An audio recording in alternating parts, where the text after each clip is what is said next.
Today on the Big 6 in 60, the Ravens trade for Maxx Crosby. For the Ravens, it is absolutely go time as again. Michigan State falls to Michigan in a top 10 battle. I actually like a little bit what I saw from Michigan State tonight despite the loss. And the Lakers beat the Knicks without LeBron. Huge win over Texas Tech. Snapped a 3-game losing skid. This is the Big 6 in 60, the 6 biggest national sports stories from our local experts at the Locked On Podcast Network. We bring you the real story, why it matters, what's next, who wins the big game, and more, all in 60 minutes. The Big 6 in 60 starts now. Thank you for making the Big 6 in 60 your first listen of the day. Part of the Locked On Podcast Network, your team every day. Today's episode is brought to you by FanDuel. Download the FanDuel app now by visiting FanDuel.com and win $300 in bonus bets if your first $5 bet wins. The Ravens made a blockbuster trade over the weekend and added Maxx Crosby for 2 first-round picks. Locked On Ravens host Kevin Ostreicher goes over a deal that changes the direction of the franchise in Baltimore. For the Ravens, it is absolutely go time as again, the news of Maxx Crosby. I can't believe it's real. I cannot believe it's real, but I'm so excited that it is. Want to tell everyone and remind everyone before we get into this, today's episode of Locked On Ravens is brought to you by Gametime. Down the Gametime app, create an account and use code Locked On for $20 off your first purchase. All right, Maxx Crosby to Baltimore. Whew. Man, 2 first rounders is the compensation. I think that's what everybody looked to first. It's, all right, the Ravens got Maxx Crosby. Oh, man, the Ravens got Maxx Crosby. But we knew how much of a price it was going to be to get Maxx Crosby on the team. 2 first rounders is a steep price to pay. And again, I said that, like, there are multiple avenues this could work out. But if Maxx Crosby comes to the Ravens, you're not going to hear me complaining. And I'm not complaining at all, because this, to me, signals such a shift in the mentality and the mindset of this organization from the complacency that we had for all of the John Harbaugh years and kind of not going all in and kind of making moves along the margins with maybe a bigger splash move here or there. The Ravens, this is something that is the biggest trade in franchise history. And the first time ever, I believe, I think Jamison Hensley put that out, if I'm not mistaken, the first time ever that the Ravens have traded a first in a deal like this, if I'm not mistaken. Yeah, using a first round pick to trade for a player. Now, Crosby is unreal. As we mentioned on the show for Locked On Ravens PM, he's never had a season below 7 sacks in his entire career. He is an incredible player, wide range of arsenal in terms of his pass rushing moves. There is so much to love about him and what he brings to the table. He is also widely durable in terms of not missing games. He'll have things that he's gotten banged up at times throughout seasons, and will have like many things that happen. But this is a situation apparently, and as we're getting new information on this, we'll continue to kind of, dive into it. But I can't believe this. The Ravens apparently outbid the Cowboys, who were offering a first and a second, but the Ravens went above and beyond, and they offered the 2 firsts, which is a ton to give up. This now gives the Ravens a pass rushing room on the outside of Maxx Crosby, Mike Green, Tavius Robinson, and still move to maneuver around. Again, we mentioned it on Locked On Ravens PM, because again, that cap hit in Maxx Crosby's contract, that's something you would have to figure out, right? Well, Spelltrack is saying that, quote, if it comes to a head, a team acquiring Maxx Crosby will be able to process a simple salary conversion on his contract that will drop his acquired cap hit from $30.7 million down to $7.73 million. So essentially inconsequential in terms of the cap hit where you're really looking. And if that's what ends up happening, I don't know if we've even gotten any information or if we will get information on that as well. But we know that a Lamar Jackson extension or just freeing up the money is going to come down the pipeline, right? And that could free up anywhere from $20 million, $30 million, $40 million. The Ravens have avenues to spend here, but now you're going to do it in the form of a proven player instead of trying to build through the draft with your first round picks, and first round picks, especially pick 14. I mean, that is extremely, extremely valuable. But I guess, and we'll get into a little bit more of the particulars in the second part of the show, but I see the comment from I. Clark here that says, imagine what he does for Mike Green. He's going to free up everybody. I mean, and can you imagine if Nnamdi Madubuike comes back into the fold?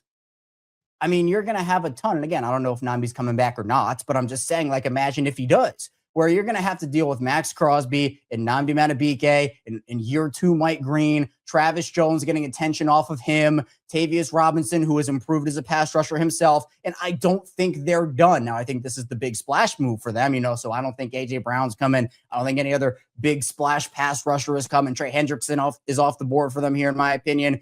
But you still have avenues to improve your offensive line when hopefully that Lamar deal does get done, or Lamar, situation gets done.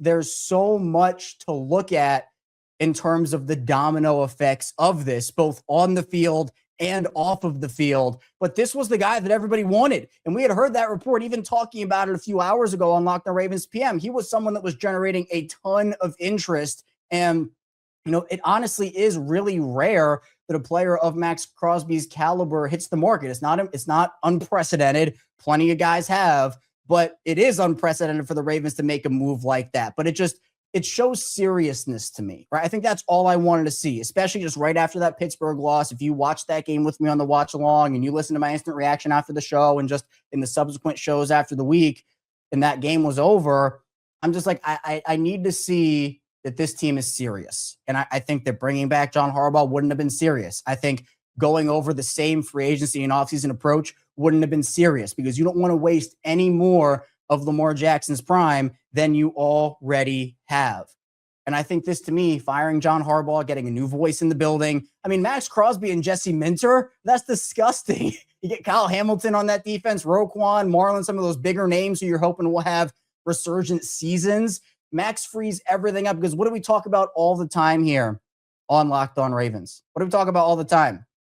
It's the fact that the pass rush and the secondary are married together. And we saw so many times last year where, hey, that's a really good rep from the secondary, but the pass rush just leaves an open pocket for the quarterback. He's just sitting, looking. And then you can't cover for that long. Maxx Crosby, it's quick wins. It's physicality.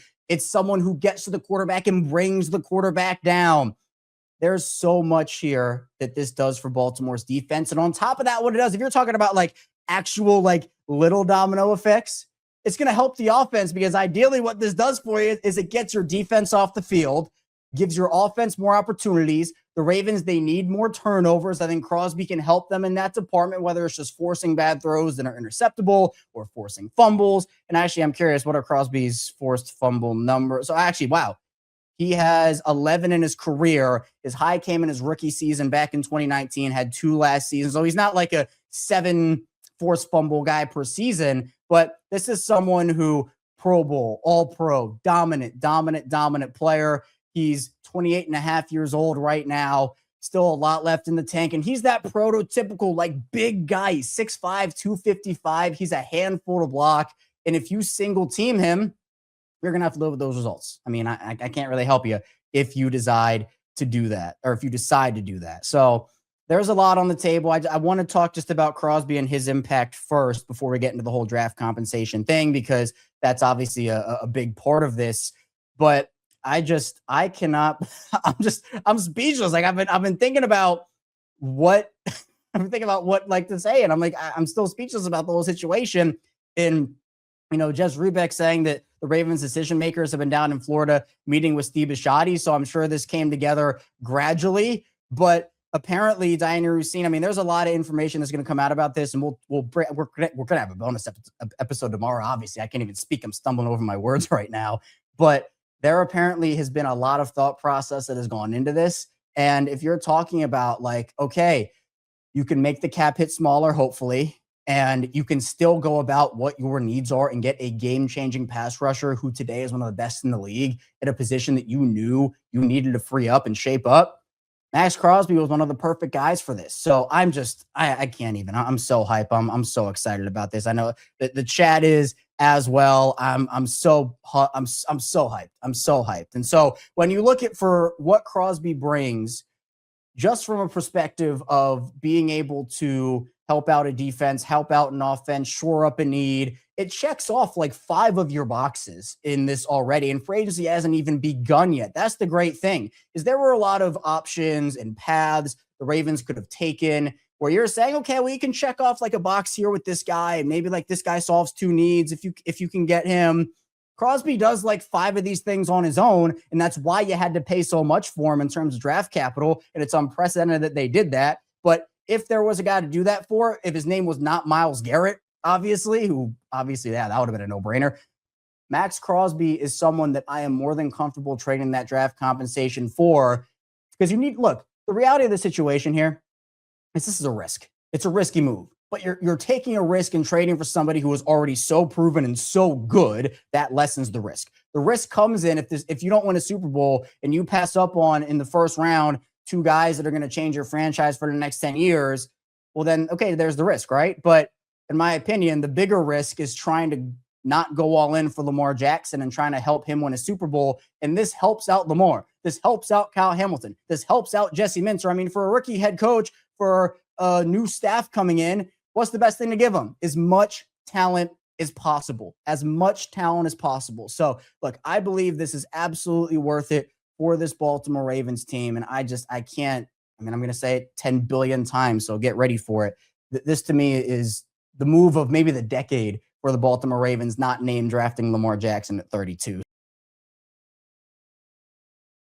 Ever wanted to experience the NBA Finals live and in person? FanDuel is giving you the chance to turn that dream into a reality with their NBA sweepstakes. Here's how it works.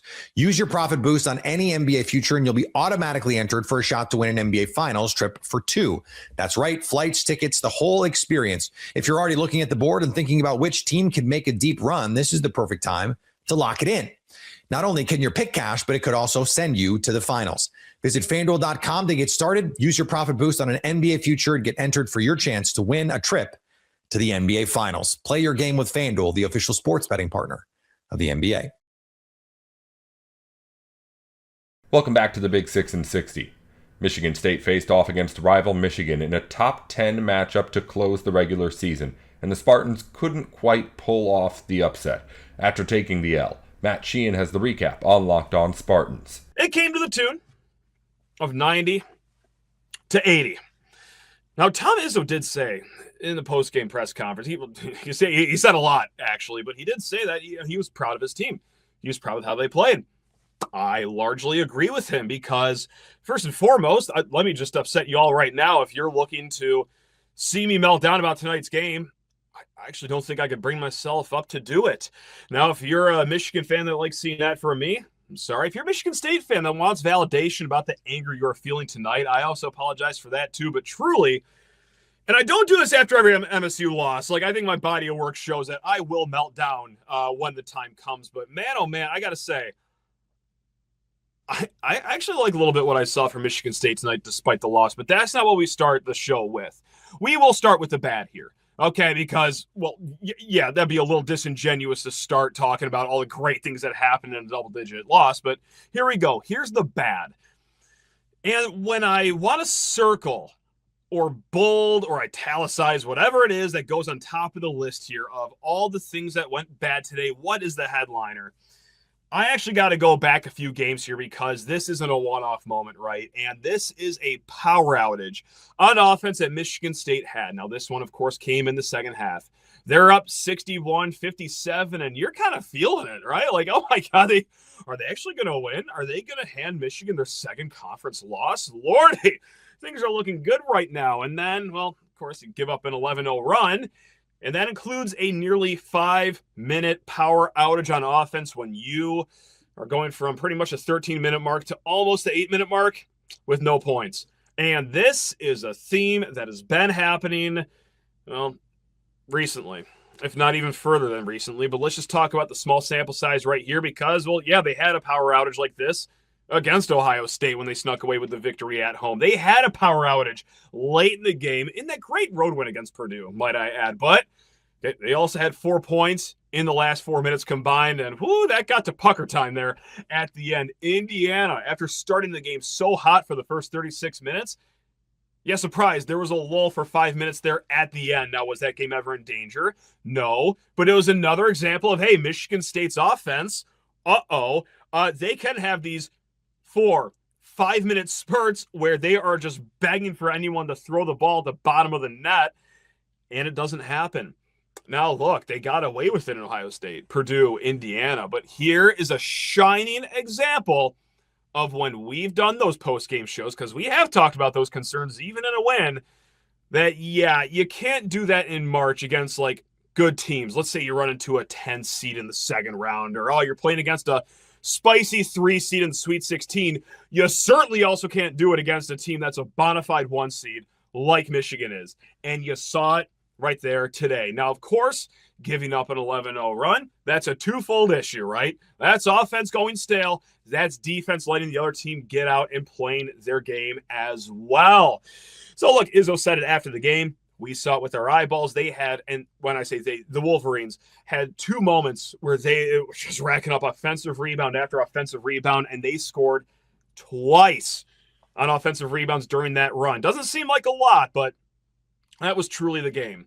Now, of course, a lot of people have pointed to Denim Wojcik entering the game just for just a fleeting moment, but man, things started to go off the rails. And if you've listened to Lockdown Spartans in the last few weeks, you know that I agree with that. That is a massive, massive flaw with this team and outright bizarre decision-making from this coaching staff, a coaching staff that I love more than most family members in my life. This isn't a Slander Izzo episode, but we'll get to the Wojcik conversation later on here. Guys, you gave up 6 second chance points in the second half. Doesn't seem like much, but Michigan State, of course, against such a great front court like Michigan, you didn't get many in the second half. I believe it was just 2 second chance points in the second half. You didn't get a lot from Cohen Carr and Jordan Scott in this game. They had a combined 4 of 15 shooting. Now, maybe this is where I'm starting to lose my fastball. Maybe I'm starting to lose my edge. The old Matt maybe would have turned red in the face, demanded both these kids transfer to Duquesne or IUPUI, if that's even the name of the school anymore. But I think that a small sample size of 1 game, you know what? Call me crazy. I'm not going to say Cohen Carr and Jordan Scott are bums. I think the body of work speaks a little larger than what happened today. Now, the bench, this will be a concern going into March Madness here. How much can the bench actually give you? Now, when we say the bench, we, of course, at this point primarily mean Cam Ward, Kerr Tang. Cam Ward, yeah, I love the kid. He's awesome. High effort. He also loves to foul. And we saw that in spades today. Now, you just got 8 points from all your bench players. Of course, all of them from Kerr Tang. You already know you're going to get nothing from Denim Wojcik. We saw McCulloch come into the game early here, and I think that was because, well, we had some early foul issues going on. But, yeah, the bench is going to be not even like a sneaky underlying factor in March. No, that's going to be one of the keys of the game going into whether it's 2 more games or, let's see if I can do the math here, 9 more games left for our Michigan State Spartans. Now, of course, along with the other bad things that happened, yes, we had some Jeremy Fears nonsense. We will get to that later, of course. Don't think we're not just going to walk by that graveyard. No. This is a little podcasting trick. Stay for the second segment that we can talk about the Jeremy Fears stuff with. And then also, well, the icing on that cake is not just Michigan wins. We lose for the second time this year, but man, oh man, the cherry plopped on top of that turd cake was, Yaxel just won the Big Ten Player of the Year. Now, Jeremy Fears, he played solid too, but that's not, I doubt it's going to be enough for our guy Jeremy Fears to win Player of the Year, especially when you add in, well, what he had to show everyone in the first half of that game. Again, more on that later. Now, before we get into a break here, I do want to talk about the good here, right? Maybe, and if you're a Michigan State fan, you might not want to hear it. I understand. It might seem a little disingenuous. It might seem like I'm just trying to blow sunshine up your butt, but I truly mean this when I say, like, I actually leave this game feeling like this team is more ready for March than I already was going into this game here. I hearken back to 2015, and don't look at a calendar because that was 11 years ago. My goodness gracious, a whole lifetime has come and gone since that happened, but MSU had a Big Ten tournament championship game against Wisconsin, and they just had a fine regular season. They got into the tournament, played really well, and they played against a awesome Wisconsin team so close in that tournament championship game where I left that game feeling like, sounds weird, I feel like this team is peaking now, though. Based on the last week of work, and arrest me for excusing the end of that Rutgers game, which should have been a 13-point victory, got really wonky, but the last week of work here at Purdue, at Indiana, and even against a, guys, I don't like to say it, you don't like to hear it, an incredible Michigan team, I kind of side with Tom Izzo here. And boy, does he always tell the absolute truth whenever he's in front of a microphone. So when he says that, quote unquote, I ain't no one's little brother, which, by the way, I actually loved his press conference. He was fiery after this one, but more so saying, quote, I'm really proud of my team and how they played and how they did. He's not BSing anyone here. He's not saying that just to make his guys feel a little better. No, that's a Tom Izzo that just verbally can lash his team after some losses. And I actually agree with him. You played against guys, I'll say it again. It pains me physically to say this, a very, very good Michigan team that's going to compete for a national title. You played them, a team that shot 9 more free throws than you and seemingly made all of them. The box score said they missed 3. I don't remember any of those 3. Anyway, shot damn near 50% from 3. They have an incredible front court. They out-rebounded you by just 3 rebounds. And, oh yeah, against that front court that absolutely terrorized you in the first matchup, Cooper and Kohler, who have been playing quite well as of late, they combined for 42 points. 14 boards. Jeremy Fears himself, solid game. I'm not going to call it the best game of the year so far for him, but 22 points, 9 assists, and of course 10 of those from the free throw line. But hey, that's basketball, baby. You try to get to that free throw line and win. I just asked Michigan. I'm certain that, anyone that knows what they're talking about on that side can tell you that, yeah, free throws were also a big part of that game. So, look, I'm not worried about much. Colin Carr had a power outage today. Jordan Scott wasn't great. Yeah, that's probably the most uncomfortable situation that Jordan Scott has played in his young starting career. Colin Carr, you know what? Just arrest me for thinking that a guy that just had a 21-point performance against Rutgers, 11 crucial points against Purdue, not too long ago, 16 against UCLA, and then this gets lost in the wash here, but 19 points against Wisconsin. Yeah, I'm still high on Colin Carr. I think he's a good player. Call me crazy. Maybe I'm just misinformed, but yeah, not a great game from him tonight. Also, not a really ideal matchup against that front court. So, yes, it sucked. Like, do not take the last 5 minutes when I'm talking about things that happened that were on the good side and let you think that, oh, I'm just going to go to bed peacefully tonight. No, it's very annoying to lose to that team. It sucks. It does. It does. But, man, if I could just put on my objective hat here. Actually, I literally do have a hat. Just a locked-on hat, just a plain black hat. I would tell you that Michigan State, okay, against all odds, look better against Michigan than most teams do. If that's just defeated with dignity talk, so be it. But as we are throttling ourselves into March, I like the state of this team. I like how they're looking. Jason Tatum and the Celtics beat the Cavs in Cleveland last night, and Locked On Celtics host John Corrales has more on the victory. They got something from Baylor Shireman, which was an interesting moment there at halftime with Shaq that I'll get to in a second. They got something from Peyton Pritchard down the stretch. Jaylen Brown was huge. I'll get to him in a little bit. The second quarter was a really interesting kind of second quarter. That's where the game kind of flipped. But let's start where everybody wants to start right now, and it's Jason Tatum, who played okay in 27 minutes. So it seems like 27, 28 minutes is the minutes restriction. No one has officially said anything about a minutes restriction until Jason Tatum, after the game, talking to reporters, who said, the toughest thing for me right now is the minutes restriction. I think he probably wants to play 34, 35 minutes. But it's obvious that he needs time to kind of work his way back in. He played a longer stretch than I expected in the first quarter, played almost 9 minutes, and looked good for most of those 9 minutes, right? 12 points, 4 of 6 shooting, 1 of 3 from 3, a couple rebounds and an assist. Towards the end of it, he had a miss right before he subbed out that was very clearly short. Like, it was his shot looked a little bit more like he was trying to get it to the rim. It just looked a little bit more, oh my God, I'm tired. I got to make up for it somehow. And that all of this is fine. Like, all of it is fine. So he played the 9 minutes, and then he took a long rest, and he couldn't quite get his rhythm back. I don't know if that was because he was tired from the 9 minutes, if he was out of rhythm after playing 9 minutes and sitting for a while. He didn't get it back until the very end, where he got a very important layup, got to the rim, which was good. Nice to see him kind of getting downhill. I did have questions about how often he would drive, but it looks like he feels comfortable. And then he hit a three. It was a great play where Pritchard was kind of trapped on the right sideline, right about the hash mark. He fights to keep possession. He gets the ball over to Neemias Queta. Queta takes one dribble, reads the defense, kicks it over to Tatum in the left. Right at the break, Tatum drills the three, and that was basically it. It wasn't, I'm calling it a dagger three, but it wasn't really the dagger, but it kind of was. So then that's when Tatum kind of like got back to himself a little bit. But like I said, he scored 12 points in the first quarter. He ended up with 20. So just 8 the rest of the way, 6 of 16, 3 rebounds, 2 assists. So I'm going to say, obviously needs work. That's part of the rehab process.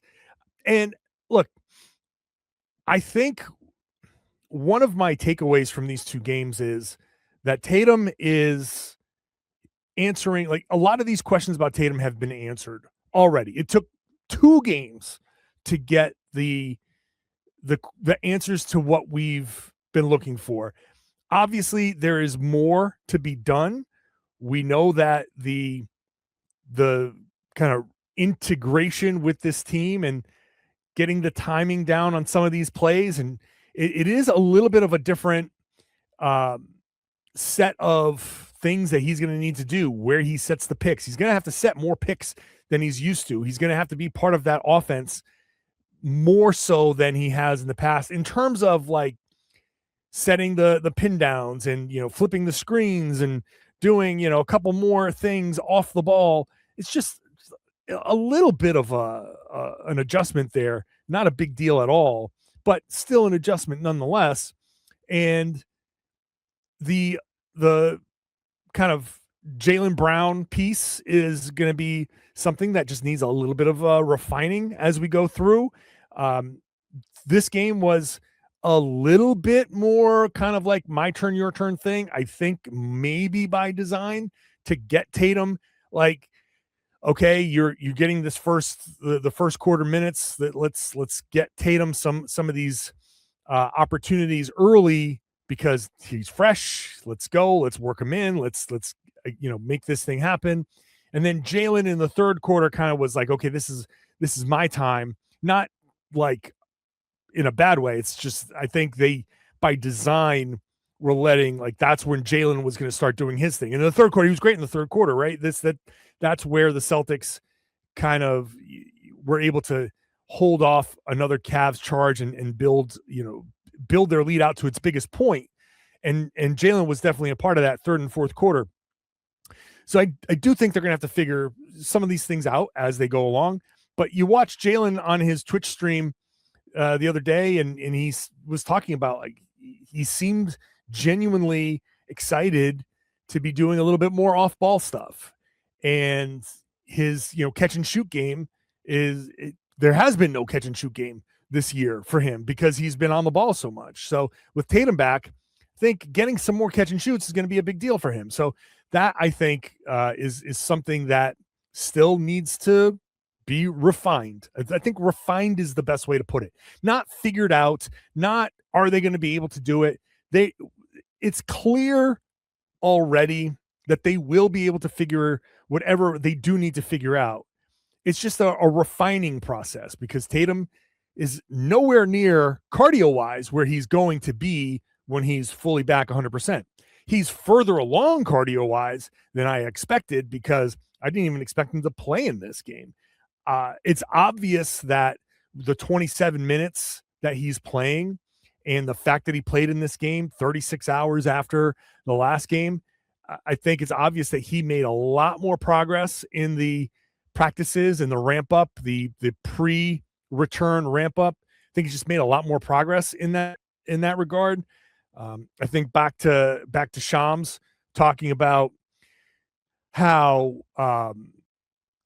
Tatum didn't want to come back unless he was, Jason Tatum, right? He didn't want to come back as some percentage, which was impossible. He's not 100%. He was never going to be 100% without playing some games and getting those under his belt.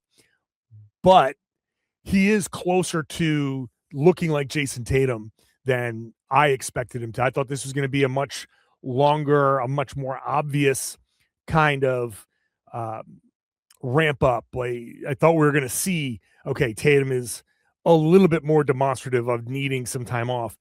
The way they handle it, the way they put this plan together, this has been a great return for Tatum. Just in these 2 games, I think he's shown enough to say like, okay, this is going to be Jason Tatum is back. He gets winded, he gets tired right now, just because that's the one thing that is actually living up to expectations. A human being is not ready to play NBA basketball right away after missing 300 days. That at least that part came true, but Tatum's progress has been, or where Tatum was coming in is much further along than I expected. It's kind of like Groundhog Day. Groundhog Day when he goes in to play the piano, and like I was expecting it to be like the first day where he's just dink, dink, dink. Imagine that teacher like a year into the process when he just walks in for his first lesson and he's just banging things out and he clearly needs some work, but you're like, wow, this is your first time? And yeah, that's how I feel. I feel like the teacher who's watching him like, this is only your second day back? Really?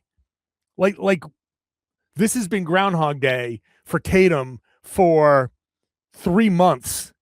And just now the rest of us are getting like the first look at Tatum has played this game against the Cavs 30 times.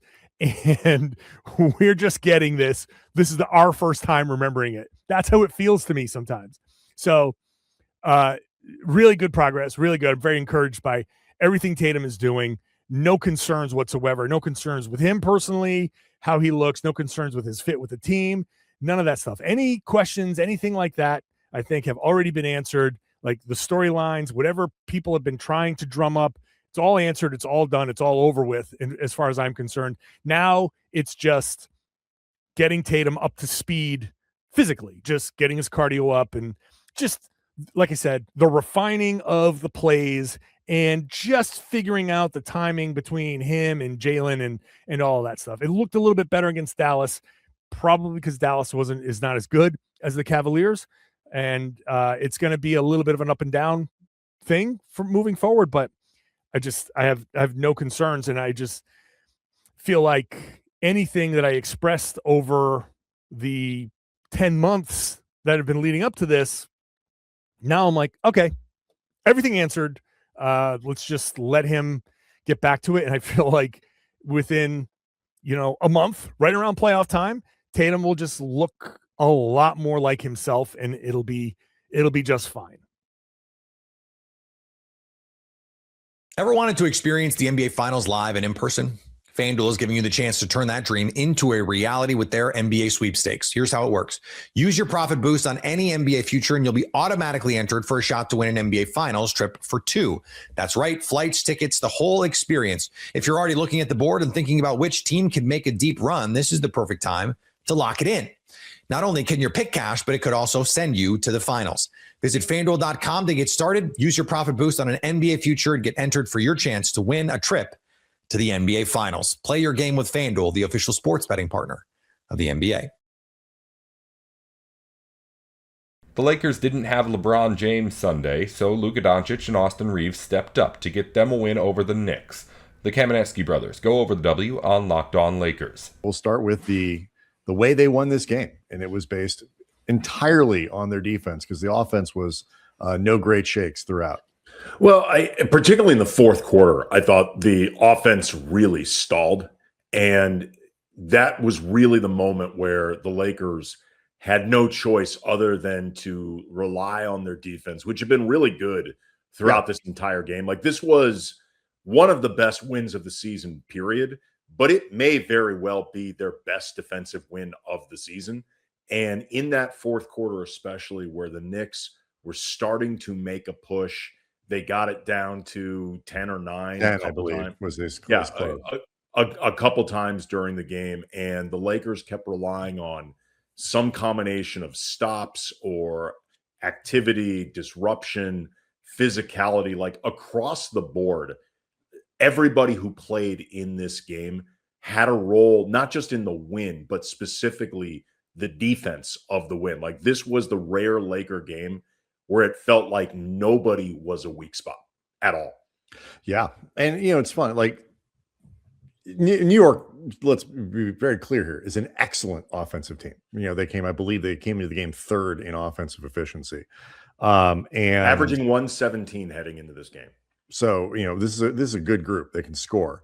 And I am not going to say, like, every game has this where there's like variance in shot making, and Luka hit a couple shots falling out of bounds, like as he sometimes does, and all of that. Like, so there is always going to be some variance in shot making. The Knicks missed some open threes that they might normally make. Okay, fine. That's going to happen. The Lakers missed some open threes they can normally make.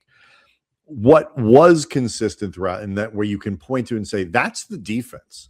So maybe you want to be a skeptic. You don't want to point to New York's shooting percentage. Fine. Point to the turnovers. Point to the turnovers forced, the number of hands that the Lakers got on passes and second efforts, third efforts, block shots, things like that.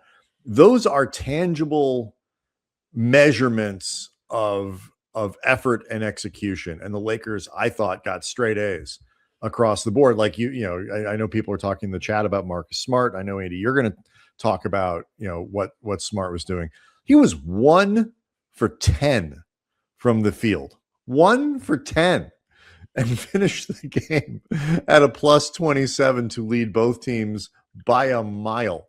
And look, plus minus, it's not the perfect measurement of stuff. When you're plus 27, you're obviously having a pretty good impact. And when you only make 1 of 10 shots, it tells you how much other stuff you were doing. Yeah, there was a sequence in the second quarter where Marcus Smart, he missed back-to-back open looks, and he missed some shots that he normally will, or if nothing else, should make. But on the second of those misses, he got back and on defense and drew a charge on Josh Hart, and he drew the 4th foul on OG Anunoby on a charge with a little bit over a minute left in the third quarter. The Lakers in general did a really good job drawing fouls on key members of the Knicks, but just there were so many plays where Marcus Smart was just all over the place, and his energy and relentlessness was felt. There was one point where he ended up in the courtside seats because he was chasing down a loose ball, ended up in a collision with Bill Maher. So, extra points for Marcus Smart on that one. And it was just not a fan. Extra points for Marcus Smart on that one. So it was just, his play in this game, I saw in the chat, I don't remember who, but someone said that they thought Marcus Smart set the tone for the Lakers in this game defensively. And if nothing else, I think Marcus made sure that the tone, whoever you want to credit for setting it, maintained for the entire 48 minutes. Believe it or not, I actually think DeAndre Ayton was one of the guys who helped set the tone in this game defensively. Like, he didn't a ton of minutes. His stats will not jump off the sheet. And if you didn't watch the game, you might think that DeAndre did not have much of an impact, particularly in the first quarter. Ayton was really, really good. Yeah, I mean, he played stretches. His big stretches were in the first and in the third, and he was active. We'll talk about Ayton before the end of the show, or maybe over the course of the week. But he was getting the typical treatment from Shaq, from Barkley at halftime about not having. I think he had 2 points at the half, and it's like I have some thoughts. Go to demand the ball, park up, posting. Yeah, basically, but like how we talk about Ayton and what is considered a good game for him probably needs to change. I do want to let people know that today's episode is brought to you by FanDuel. FanDuel is giving you a way to turn that energy into bigger. FanDuel is giving you a way to turn that energy into bigger potential wins with a college basketball parlay profit boost. Head to FanDuel.com to get started. That's FanDuel.com. FanDuel, play your game.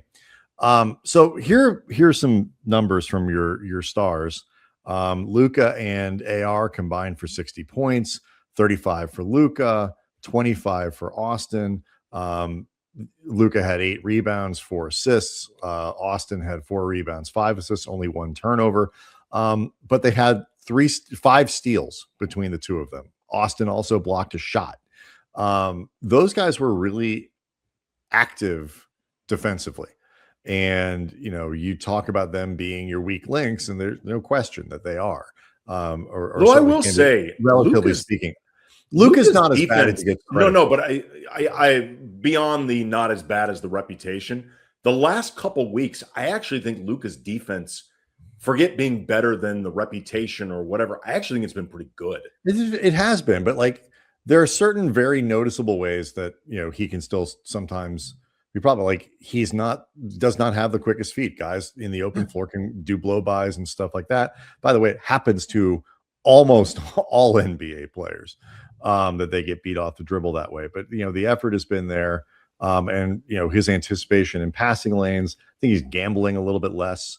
The biggest problem with Luka defensively often is he's not there because he's complaining at the other end. And so this is the hidden upside to the 15th technical. It is. It really he just has to smile politely or curse at guys in Slovenian, something like that. Which, side note, I don't know why guys like Luka who are multilingual don't do this stuff more in a different language. I wonder. I think that I would imagine referees at a certain point do know that they're being cursed at in another language, but it is probably. But if you say it with a smile, it's easier to ignore if it's I know how to say X, Y, and Z in Spanish or Italian or Serbian or Slovenian or all of the other languages that you're going to encounter in the NBA. I may, as a referee over time, learn those things, but it's easier. I have plausible deniability if you curse at me in a foreign language. No, I mean, just say something in Slovenian and be like, look, I don't know what translation you're going with. This is regional slang. People in my own city growing up barely understand this. Come on. Got this. This is just what the kids say when I was a teenager. IRL. But those two guys were part of a very strong defensive effort. And, JJ talked about it after the game. A lot of it is second effort, third effort. Are you quick to the ball? Are you, there was a different plays where, 2 or 3 guys are part of, a tipped ball. And then, I think you mentioned that sequence on the baseline where, Smart grabs a Vando, ends up, keeping a ball alive after and then Smart grabs it and throws it off another player. I think that was Smart had a couple plays like that. Yeah, it was just those, but those are I think it was actually Jackson. It was Jackson and Smart who were involved in that one. Those are plays that just involve 2 or 3 extra bits of effort. And honestly, you wouldn't necessarily even be dinged if nobody would notice if you didn't see that last one or something like that. And the Lakers put in all of that throughout the game. Ever wanted to experience the NBA Finals live and in person? FanDuel is giving you the chance to turn that dream into a reality with their NBA sweepstakes. Here's how it works. Use your profit boost on any NBA future and you'll be automatically entered for a shot to win an NBA Finals trip for 2. That's right, flights, tickets, the whole experience. If you're already looking at the board and thinking about which team could make a deep run, this is the perfect time to lock it in. Not only can your pick cash, but it could also send you to the finals. Visit FanDuel.com to get started. Use your profit boost on an NBA future and get entered for your chance to win a trip to the NBA Finals. Play your game with FanDuel, the official sports betting partner of the NBA. Welcome back to the Big Six in 60. The Spurs faced the Rockets last night and dominated as Victor Wembanyama led the way with 29 points. Locked On Spurs host Casey Vieira recaps the win. A convincing victory today for your San Antonio Spurs, a 145-120 beatdown of their rival Houston Rockets on an evening that saw just about everything from everyone, just about everything from beyond the three-point arc fall in. And as a result, another victory. The Spurs are 30 games over 500. They've won 15 of their last 16. They do it on a national TV spotlight on the newly branded Sunday Night Basketball out there. I'm not sure how many more ways I can acknowledge that it was collectively, my friend, a very, very good night for the San Antonio Spurs. Absolutely. Spurs taking care of business. and you just mark that when you move on to the next one. But let's break this game down a little bit, Casey, because there was a lot of fun out there for the fellas tonight. This is what you'll be talking about. Now, Houston playing a little bit better, came in tonight battling for that 3 seed. We're in possession of the 3 seed between Denver with a little bit of a regression. Houston playing pretty well. That would be theoretically a second round playoff matchup. This would be tonight. Right. It was close in the first quarter, and Dylan Harper was not part of the reason why it was close. Or I guess you could say theoretically was, because he hit 2 threes consecutively that kind of really set the tone. Victor had 8, Harper had 8 in that first quarter as a whole. But despite a strong start, the Rockets end up taking a 1-point lead in the second quarter of play. And then what happened from the second quarter on was pretty much kind of a microcosm how the rest of the evening went. They start the second by hitting their first 7 shots. And what was suddenly that deficit, a back and forth game, immediately starts taking another direction. And the Spurs, on a night that they hit 21 of their 43 pointers, this was just kind of a precursor to how everything went. Ultimately, they go up by 12 at the break. They hit 41% of their threes in that first half. Harper has 17 at halftime. Dylan does. Victor with 15-5 and a couple of blocks. Third quarter, it really feels like those woes coming out of the break are becoming more and more a thing of the past, because an easy 9-0 spurt balloons that all the way up to 20 plus. They go up 27 in the third. Back end of the third quarter, however, it was not ideal because the crowd was all pumped up. You had Vic dunking around 3 defenders, 3 balls were falling, all that good stuff. But then they kind of got a little sloppy. Lead goes down to 16, 110, 94 after 3. Yes, they had 110 points after 3 quarters of play. Houston got it within 12. But credit to the Spurs. Within that first little minute that Houston got it back within 12, Keldon hit some big threes. Victor, a big bucket. Fox had 7 points between that 11:06 mark when Houston got as close as they did to when he was ultimately pulled with 4 minutes left, even less time than that.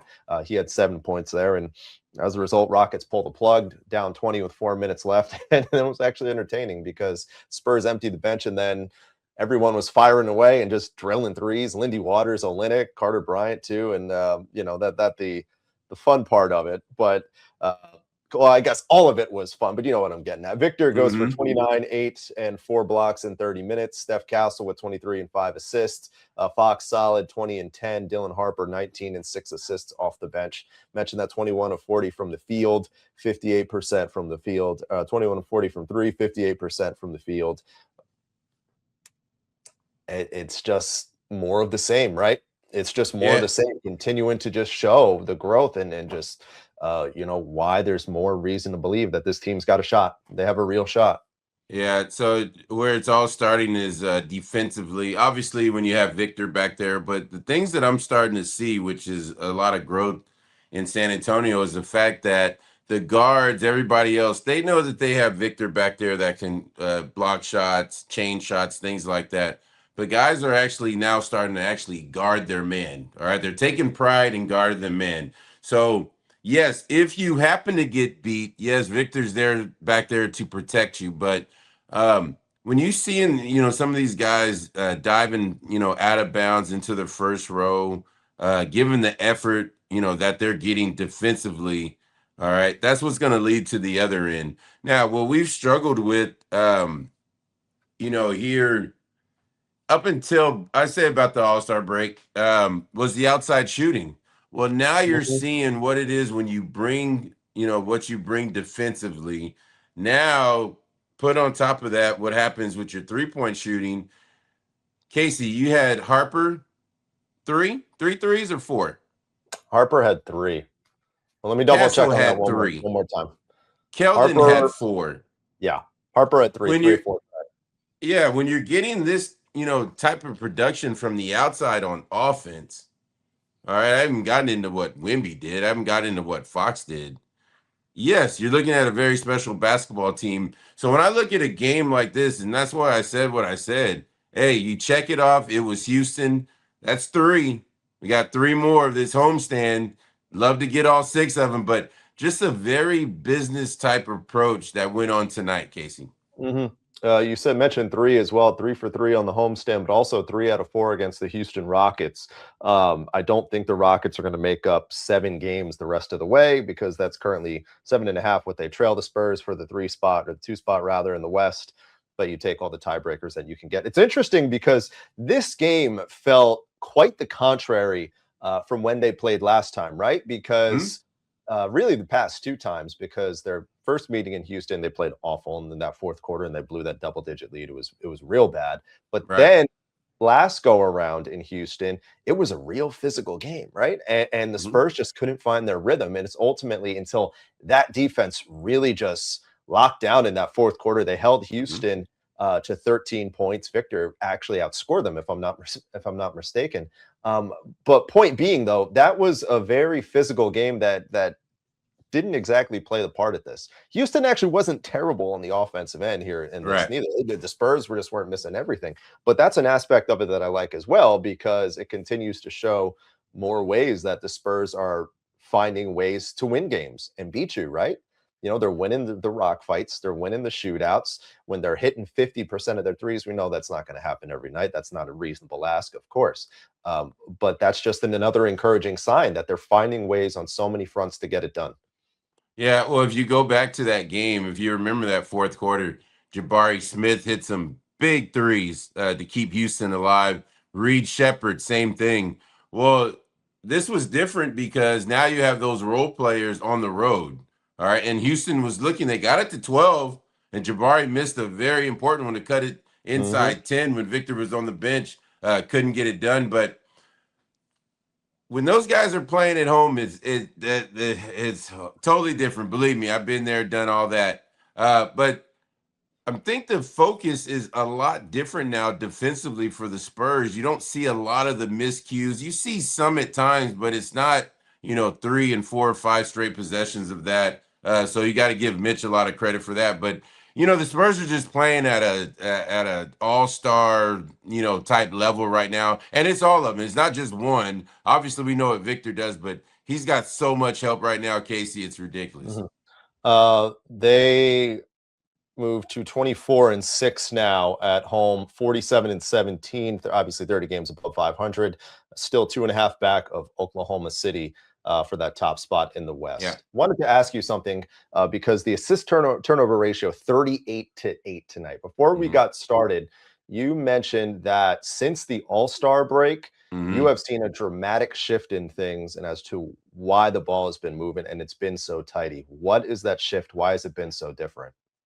It's just when you're constantly watching film and nobody's going to watch as much film as NBA players. So when Mitch is in there going over clips about one more pass, make the better pass, basketball this, basketball that. Well, now it's starting to click in because the ball is really moving. You don't really see it sticking. You don't see Castle with it too much, Fox with it too much, Harper with it too much. They are coming off of the basketball. It's swinging around. It reminds me of the 05 Spurs. You remember them, Casey? Okay. I do. It reminds me of the 05 Spurs and all the Spurs teams that have been before this one, where when that ball gets moving and everybody plays well. Casey, since the All-Star break, they're really moving the basketball. Ever wanted to experience the NBA Finals live and in person? FanDuel is giving you the chance to turn that dream into a reality with their NBA sweepstakes. Here's how it works. Use your profit boost on any NBA future and you'll be automatically entered for a shot to win an NBA Finals trip for 2. That's right, flights, tickets, the whole experience. If you're already looking at the board and thinking about which team could make a deep run, this is the perfect time to lock it in. Not only can your pick cash, but it could also send you to the finals. Visit FanDuel.com to get started. Use your profit boost on an NBA future and get entered for your chance to win a trip to the NBA Finals. Play your game with FanDuel, the official sports betting partner of the NBA. Welcome back to the Big 6 in 60. BYU picked up a top 10 win to help its tournament stock going into the Big 12 tournament. The Cougars took down the Red Raiders of Texas Tech, and Jake Hatch recaps on Locked On Cougars. Saturday night, BYU got a huge win over Texas Tech, snapped a 3-game losing skid, really, I think, re-energized a lot of what BYU was striving for going into that game. And coming out of it with that W, showed at least me, and I think many of you out there, that this BYU team has the capability of beating top tier programs. But I think the biggest thing to take away from it is I think they realize themselves what it will take to win at that level consistently in the postseason. Now, will BYU face the likes of Texas Tech in the first 2 rounds of the Big 12 tournament? No, they face off against Kansas State tomorrow evening. Should they win that game, they'll face off against West Virginia on Wednesday with the chance to potentially face Houston, who obviously is of that caliber, on Thursday. But I think BYU playing against Texas Tech, and as Kevin Young said it, essentially going out there and putting everything on the line. He talked about guys like Rob Wright puking into a trash can during one of the timeouts and the effort level that went into BYU winning this game. That is the type of effort that we, I think all of us, Cougar Nation and yours truly included, have been just asking for from this team. This is a program that for most of the years, Kevin Young said, has kind of had 3 different iterations of itself. Remember, they started the season essentially fully healthy, had Dawson Baker, had a couple other guys that went down due to injury in the early stanza. Then they kind of morphed and went to what they called their big 3 era, is what I would term it, in terms of saying, okay, Richie, AJ, Rob, you're going to lead us through this. And they did that until Richie got injured against Colorado, tore his ACL. And now they're in their 3rd iteration of trying to rely upon AJ and Rob to kind of steer this ship, but also get contributions from guys like Moo Davis, Hadim Boop, also Keba Keita. This team showed us that, yes, they can indeed win against some of the best teams in the country, but the effort level it took a lot out of this team. How often and how much can they replicate that?